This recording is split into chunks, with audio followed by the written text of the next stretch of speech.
Good morning. It's been a while, Susie Cobden.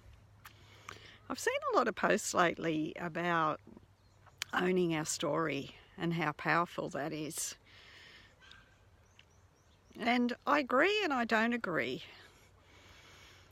We must own our past, but our story is the perspective that we take on it.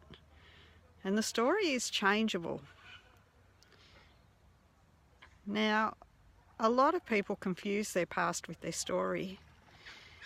We have a story, but the story changes as life goes on. And as we expand, we start to understand differently our past. And with that, our story changes. But also how we remember our past changes when our story does.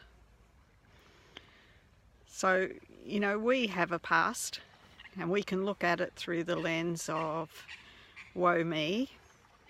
We can look at and accentuate all the things that went wrong.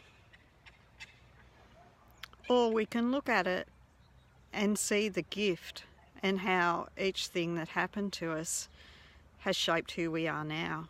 How it's given us the expansion, the understanding of who we are, given us the nudge to move forward, to stretch.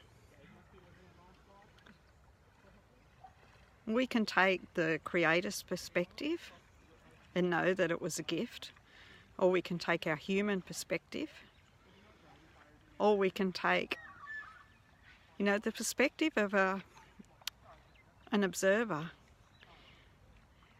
and be non-committed.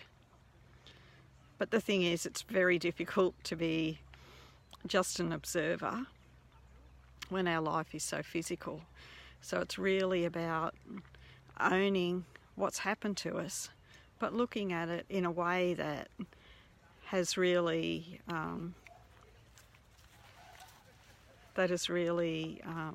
served us, empowered us, rather than looking at it in a way that brings us down. Now, each time we look at the past, we're actually bringing the past back into the now. We're reliving it. So if we can shape and change our perspective on what happened, then we're actually rerouting our future. We're changing the emotions around the past, and instead of it bringing us down, we're empowering ourselves and giving us a jumping off place for moving forward. If we can own everything that's happened to us and say, yes, this is what happened, and I know I created it, and I might not understand why or how it served me, but by claiming it and knowing that it was our creation, we're actually putting ourselves in the driver's seat and giving ourselves the power to recreate it. While ever we consider ourselves to be a victim to it, we remain a victim. We don't have the power to change anything. So I challenge you all to look at your past. Look at it from a different perspective. Find a perspective that empowers you, that feels good. Because remember, when we feel good, when we think something and we feel good, we're thinking in alignment with our true self. When we think something that feels bad, we're looking at it in a different way than our creator self does. So, really anything that we think that feels bad isn't our truth. So find a perspective on your past that feels good.